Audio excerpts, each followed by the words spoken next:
Hi, everyone. Thanks so much for joining us, and welcome back if you have been a listener before. This is our new reboot. If you're new to the podcast, thanks for joining us. So glad to have you here. We took a bit of a hiatus. My producer had to have some shifts in her life, and I finally found a new one that I really like and I'm working really well with. Thank you to Christy Ramsey. She's from Content Maven Media here in the Chicagoland area. She's fabulous if you're ever looking for a podcast producer. But today I am so thrilled to have a repeat guest who I think was one of my first guests on the podcast. Yeah, I didn't know that, but amazing. I think so. Today we have Kym Tolson, the traveling therapist. And Kym, I think you're just fun. Thanks. Where are you in the world right now as a traveling therapist? Right now it's not super exciting. I'm in Lynchburg, Virginia. My father-in-law lives here. He broke a hip.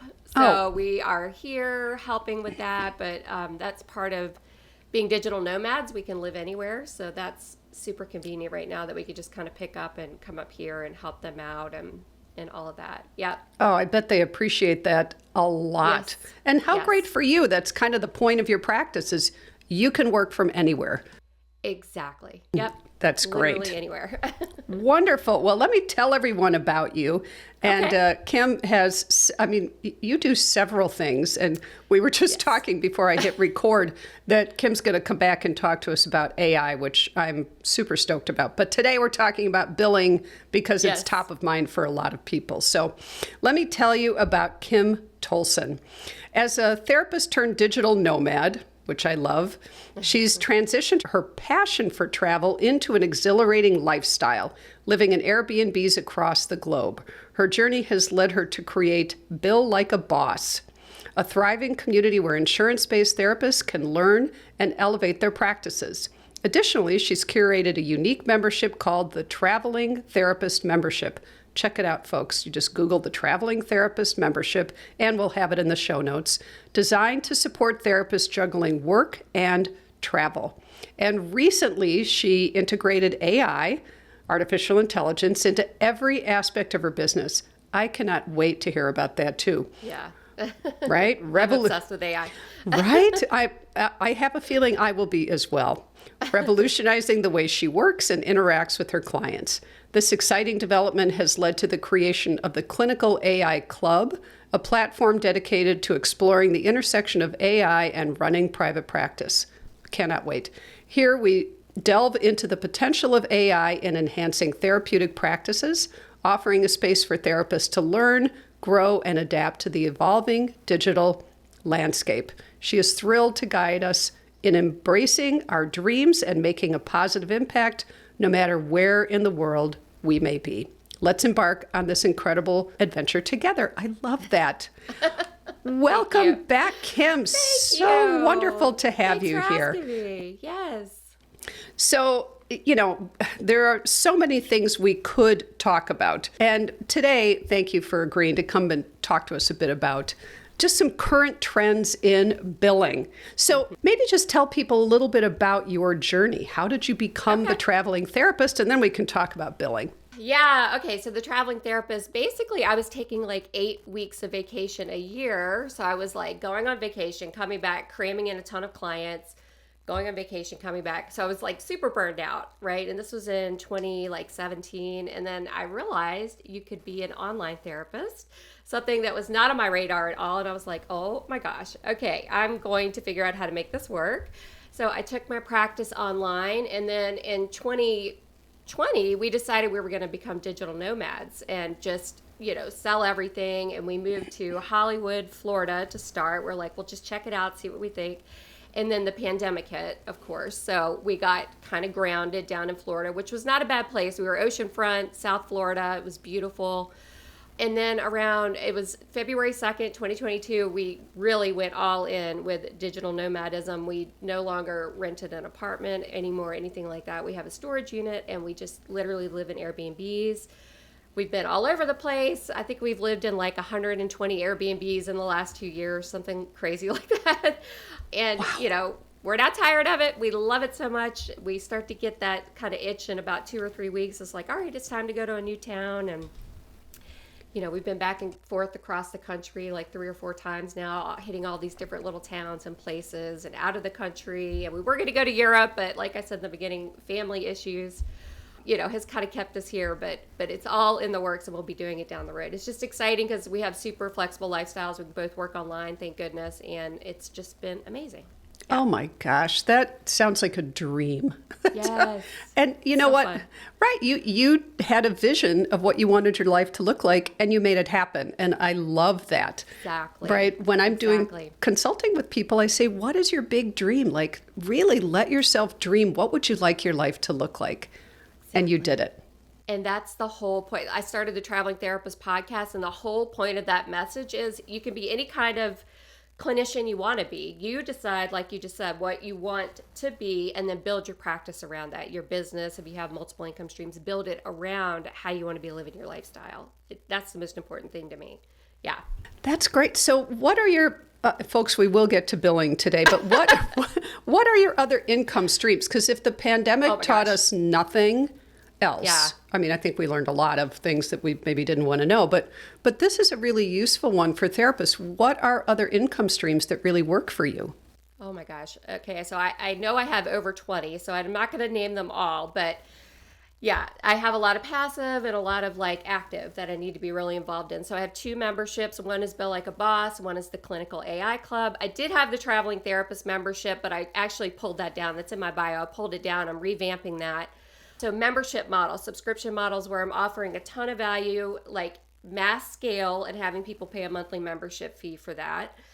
So, constant recurring income coming in with that. And then, I have my podcast, and I have sponsors for my podcast. I have a coaching arm where I, do coaching with people. Most recently, I've started building GPTs for people, AI GPTs, that we could spend a whole episode just talking about GPTs. Oh, we will. Yeah, if you're up for it. Yeah. Amazing. Oh my gosh. I am obsessed with building these GPTs. So it's a whole new coaching arm that goes in conjunction with the Clinical AI Club.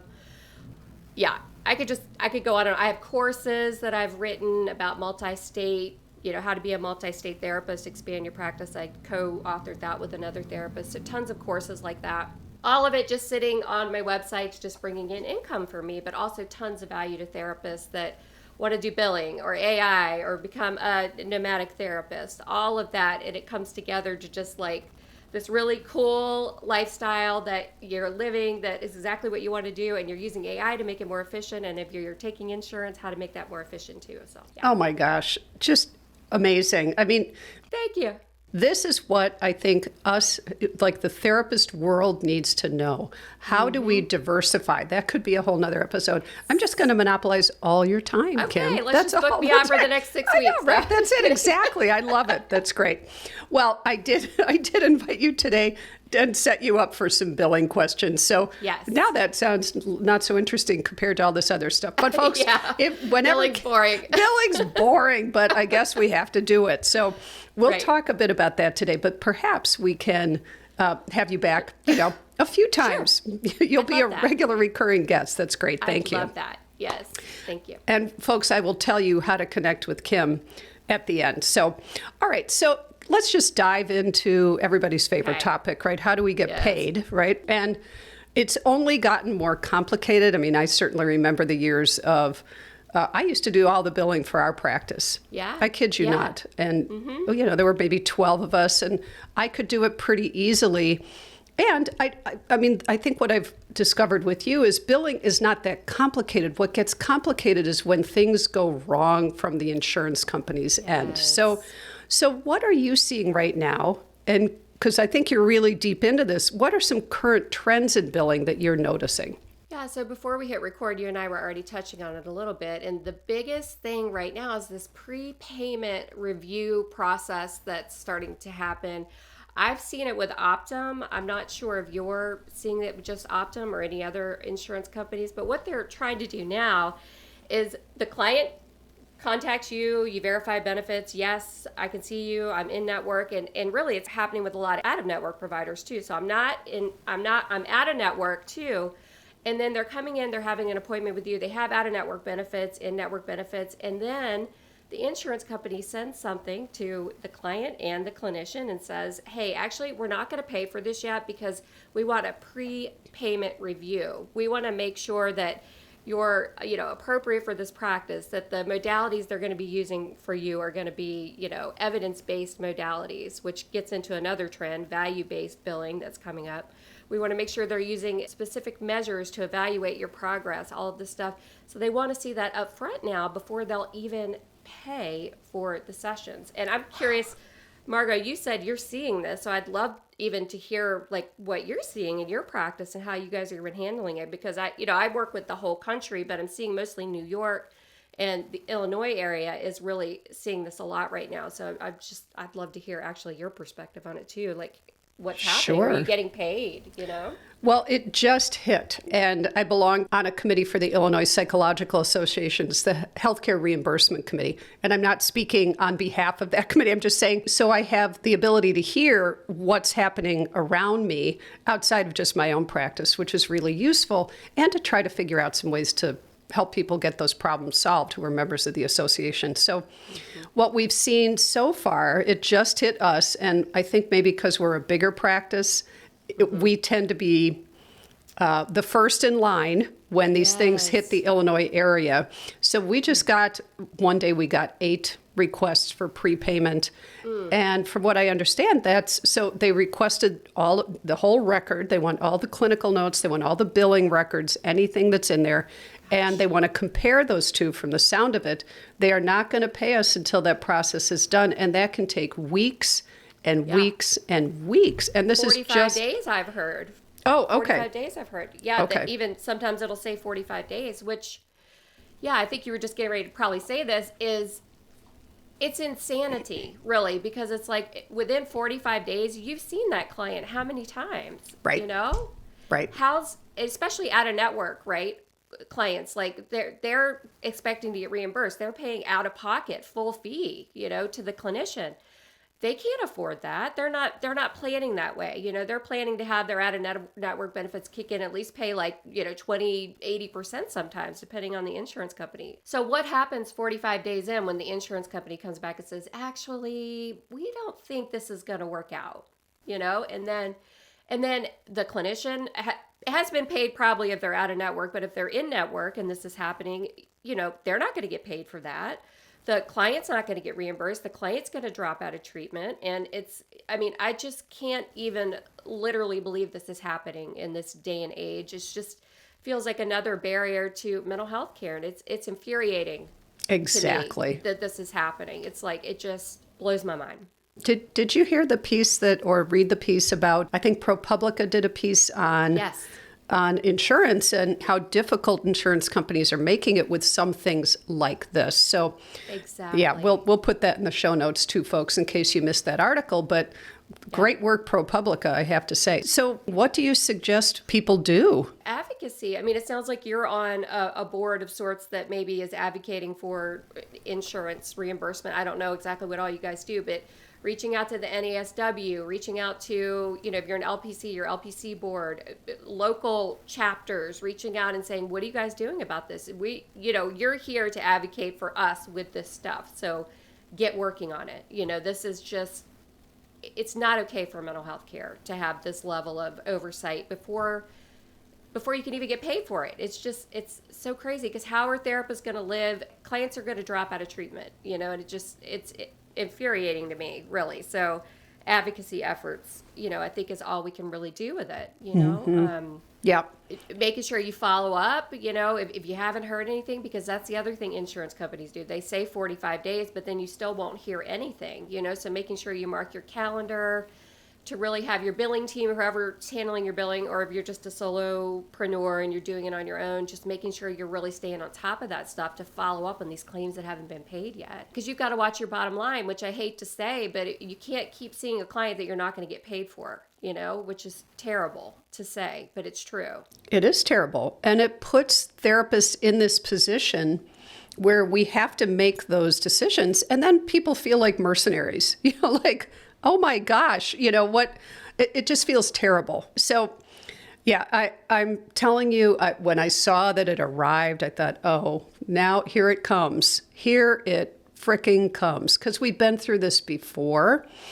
And I'll tell you what happens, and perhaps this is the goal, but then my team will say, I don't really want to take Optum anymore. They are too hard to work with, or whatever insurance company. But at least here in Illinois, that's the one that has been most complicated.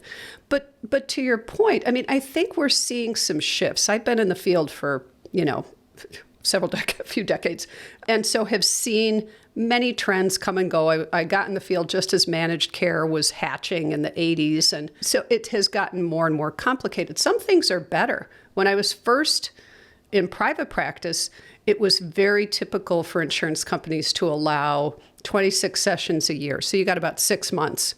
So, I mean, there are parity laws. There are all kinds of things that I think have improved. But there's always going to be what I call, just insurance shenanigans. It's their job is to try to cut cost. Our job is to try to get paid and provide good care. And they will say, well, we want that for our members.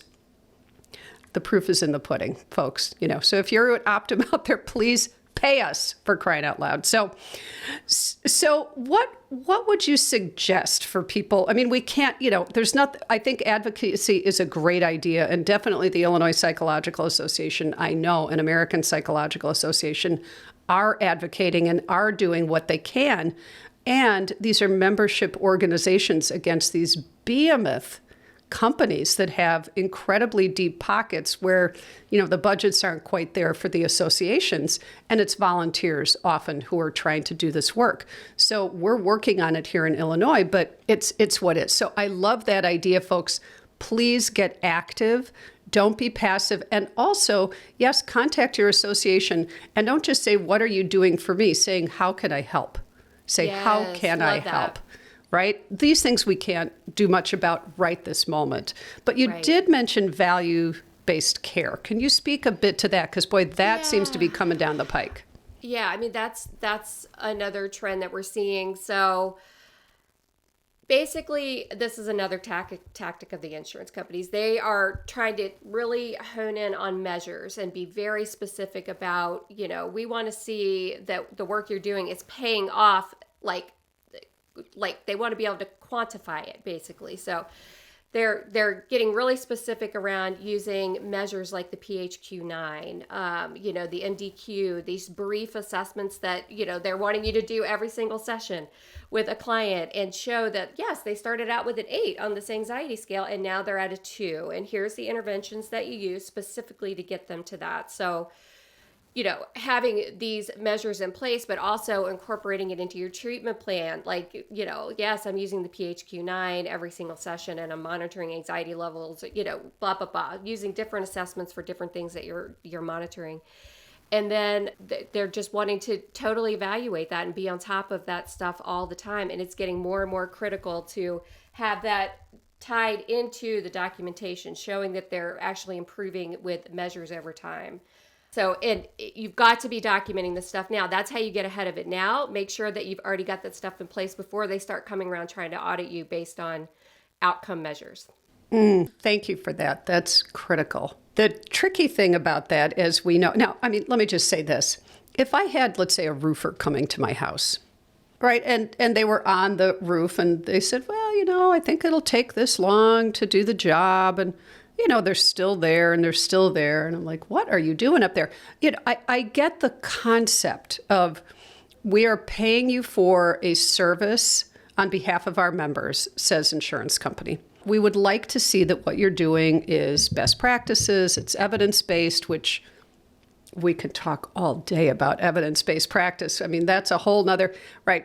The difficulty of measuring psychotherapy, it's not like an X-ray, it's not like an MRI, but regardless, I think on the one hand, it's good for us to be measuring. I'm not opposed to that. But as we know, people's brains, bodies, nervous systems, lives don't follow a steady trajectory.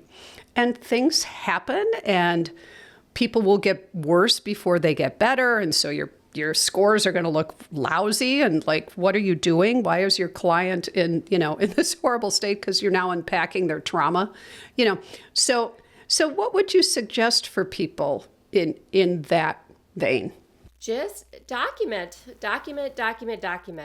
which everybody hates documentation. And, we're talking about AI. I've actually partnered with a company called Berries, BERRIES, .icu/therapist. If you go check out Berries, they're an AI company, and they are putting notes in there that meet medical necessity. And, it records your session. I know a lot of people, this is super controversial. It records your session. And then click of a button, it'll put it into an evidence-based medical necessity type note that is going to fit the requirements of the insurance company. And you could do it in a split second, because yes, we say document, make sure you're putting all this in, but it's super time consuming to make sure you're hitting all the check marks and all that stuff in your notes. And using something like AI and one of these HIPAA compliant AI note writing companies to help you do that is going to help you stay on top of that stuff. And saying, in the recording, gosh, I see your score on the PHQ-9 that you returned to me today through the EHR says you're at this level. Can you tell me more about that? Recording that into your note using AI is going to put it in your notes already in a way that's going to be, medically appropriate. If they come in and try to audit you, they're going to see it all in there already. And that's like a quick shortcut way to stay on top of your documentation and follow these new guidelines around value-based type things. That's brilliant. Yeah. And, checking the documentation requirements, and we'll get into that if we have time to talk about audits and stuff, but the documentation requirements for each insurance company, a program like Berries, you could take that template, use the My Formats button in Berries, and just turn it into the perfect formatted note for UHC or Medicare or whatever company you're working with. And then you record the session, it turns it into that exact, all the bells and whistles that that insurance company wants with your measures and all of that. And then you've just got it already documented for you. And then Berries, next week, I think I'm the clinical consultant on their team, is releasing the treatment plan option. So now what it's going to do is going to generate a treatment plan based on that intake assessment that you record with the client. And then every time you do a progress note, you're going to click the treatment plan button. It's going to update the treatment plan with AI and make sure all of the goals and objectives and all that are changing based on the progress that the client's making in the progress note. So this is how you stay, yes, in the click of a button. And it's it's such a game changer for clinicians to be able to use this technology, and especially insurance-based providers that, need to stay on top of this stuff so they don't get audited and lose all their money. Exactly. Oh, Kym, that's great. And we really have to do that AI episode. And I'm very curious about Berries. Maybe you and I can spend a few minutes afterward. But here's the thing. So we have a pretty large practice. I have 82 clinicians at the moment. And so when I go in and, from time to time, I'm sharing a case with someone. I don't just peruse around people's notes because that's crummy, but occasionally I'll do just a quick visual audit to kind of see. And the variability, some people have so much detail, some people don't have, but it's not even useful detail. I don't care what the volume of speech was. I don't think that's irrelevant. So you spent time writing this stuff. So it sounds like what something like Berries can do is it really is capturing what's needed. And therapists don't always know what to write, how to write it, what do insurance companies want. So I love this idea. I hope they have an enterprise scale package. They do. I'll give you the information. I have a coupon code too. Oh, excellent. Okay. Kym is the best. So that's great. So, in terms of, we were going to talk about preparing for audits, but I always like to avoid them when possible, or they may be inevitable, but this sounds like a brilliant way to prepare for it. What if you have a client who, since you're using this, do you have some clients who say, oh no, I don't really want anybody, or, something listening in? And have you had that happen with folks? I have had a couple of people give a little pushback, and then I would explain a little bit more in detail. Like Berries, for example, has a consent built into their platform that you can share with the client. You can go over it with the client, talk about HIPAA, talk about the program, how it doesn't even store the recording, actually. After it turns it into a note, the recording gets deleted. So it's not even stored anywhere that anybody could ever come back and find that information. And if a client really doesn't want you to do it, there's still other ways you can do it. If they don't want the session recorded, like with Berries, for example, you can click the record button after the session and you can dictate in a little clinical blurb. You can say, clients at this, this, and this, anxieties at this, PHQ-9 is at this. and hit, 20 seconds. Click done, and it turns it into a note for you already. Oh my gosh, that would be amazing, right? And, I'm sure you see this in your coaching and consulting that you do. It's a frequent topic of conversation on listservs or in the consulting that I do. It's, and our team is pretty good. We really try to stay on top of that, but is getting people to do their notes.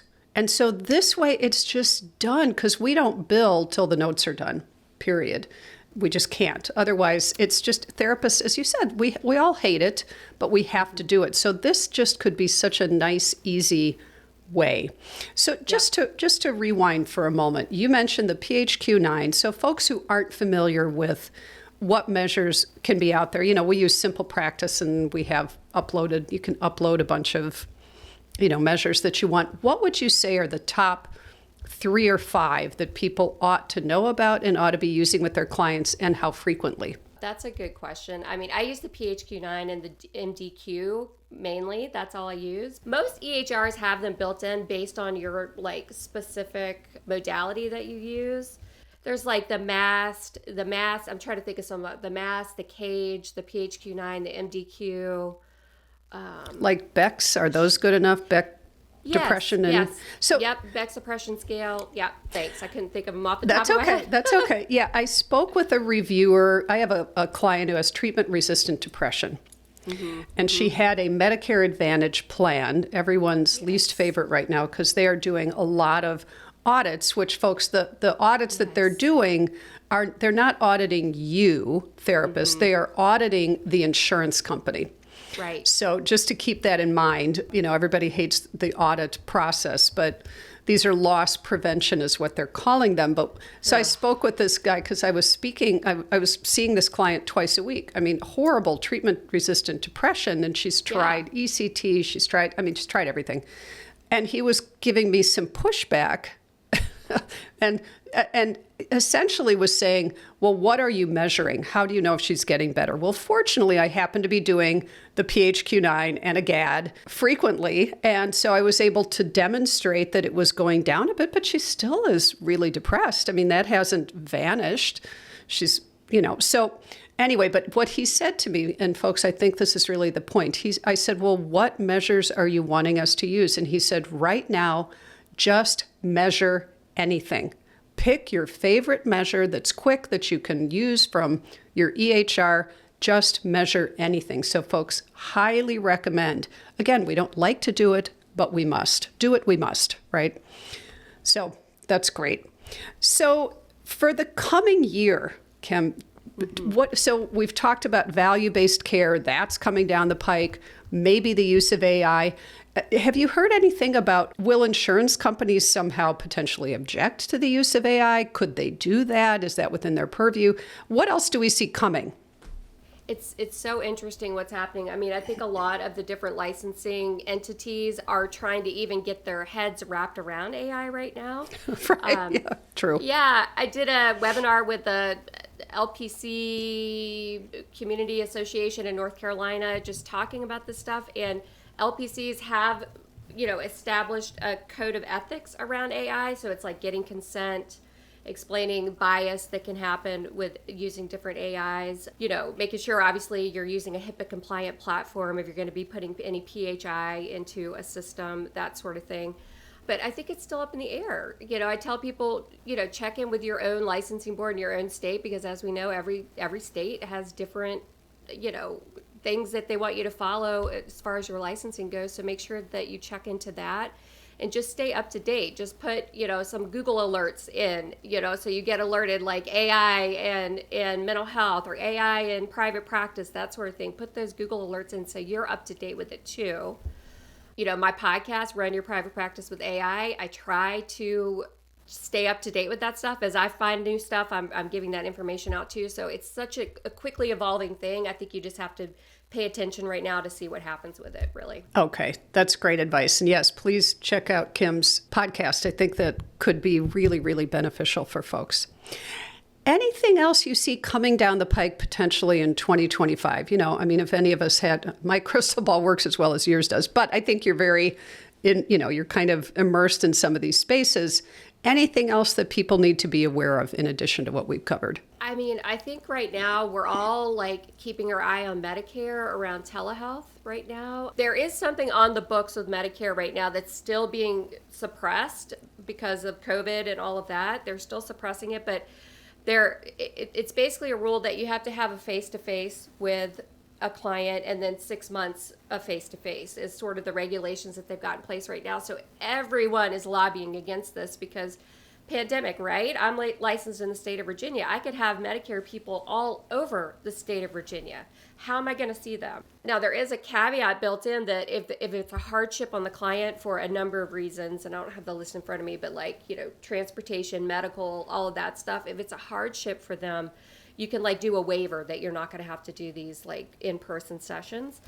But we're really hoping that doesn't come to fruition. I think maybe January 1st, we're going to know for sure what's going to happen with this. Hopefully, fingers crossed, nothing's going to happen. They're just going to get rid of it because it's ridiculous, in my opinion. It is ridiculous. The other trend we're really seeing is like this transparency in care is being way more transparent with our clients about what we're documenting about them. That's coming down the pike. And, a cool thing about AI and Barry's in particular is they have a button now that at the end of the session, you click it and it turns into a summary of the session for the client. So it says to the client, here's what we talked about today. Here's your homework. Here's what, we're meeting in 2 weeks, that sort of thing.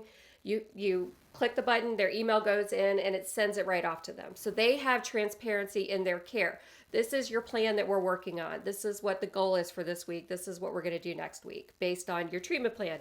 Your evidence-based assessments that we've done, what we talked about in our session, all of that together, it's going to put it all in this little thing, and it just sends right off to the client now, and it's amazing. That's brilliant. It's brilliant. Right, so transparency with the client, because I know that issues around informed consent have come to the forefront more in terms of lawsuits being brought against therapists for a change or an intervention or something that was not discussed with the client in advance. Yes. So this is part of the transparency that you're talking about. Exactly. I'm telling you, I hope insurance companies, licensing boards will not push back against this kind of AI because who does this hurt? Right? It's actually, it doesn't seem to hurt anybody, and it gives everybody much more information and data and kind of keeps us as therapists a little focused. It's easy to get friendly or conversational with a client and they like the relationship and we like the relationship. And I get that. Yeah. However, we are being hired for a service and we do, sorry folks, I'm sure I'll get hate mail for this, but we do kind of need to make sure that even though we can't demonstrate that every single session is going to make somebody better, but over time that something is occurring, whatever that something is. And it might be a change in the PHQ-9 or the GAD or whatever else you're using, or it might be something else that's evident in the notes that you're digging in deeper or whatever the case may be. So any final trends you can think of? I think that those are the big things to be watching. Now, as a traveling therapist, this is a whole other thing that I probably should talk about.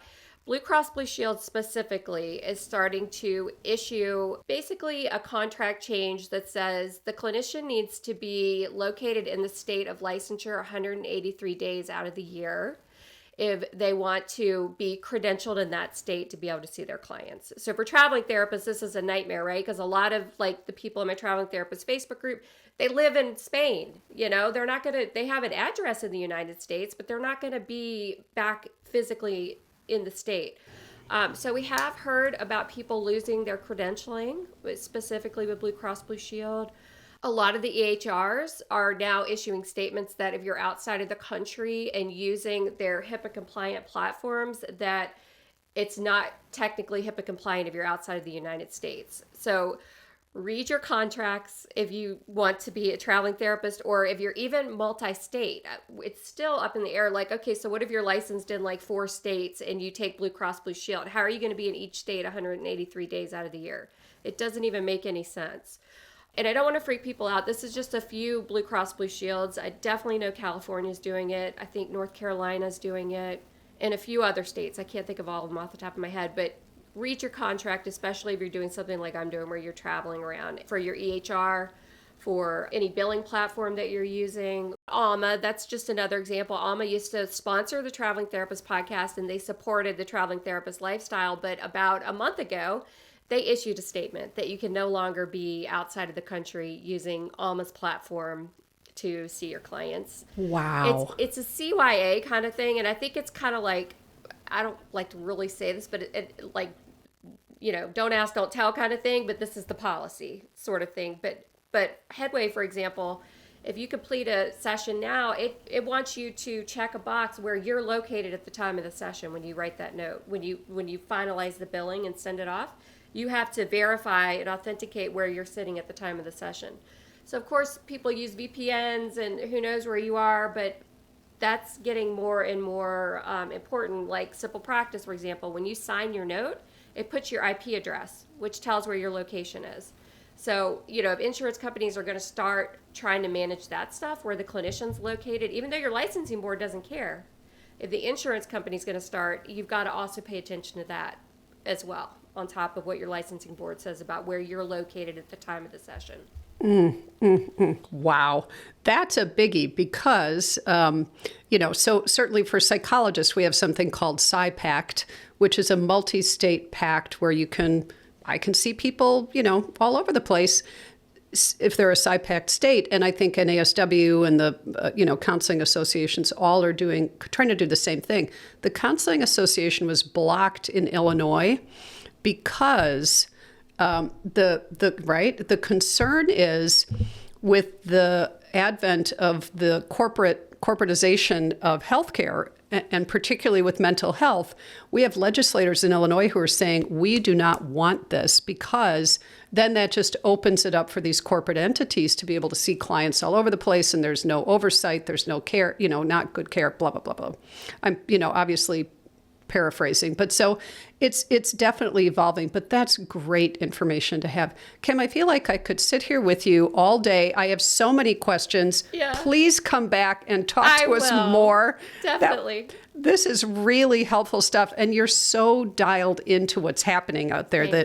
That's really, really helpful. So if people want to connect with you, hear about your podcasts, hear about your memberships, where can they find you? How can they connect? The main hub is thetravelingtherapist.com. I have multiple free Facebook groups. I have Run Your Private Practice with AI Facebook group. I've got Telehealth Insurance Billing for Therapists Facebook group, and the Traveling Therapist Facebook group. They're all free groups, tons of resources to help you. Yeah. Wonderful. You are a wealth of information, and it's just always so pleasant to talk to. I really appreciate that. So, folks, thank you so much for joining us today. Welcome back. If you have been listening to us before, as I said, we're just rebooting. Welcome if this is your first time. I hope you'll join us again. Thank you so much, everyone. Thank you so much, Kym Tolson, the Traveling Therapist. Be well.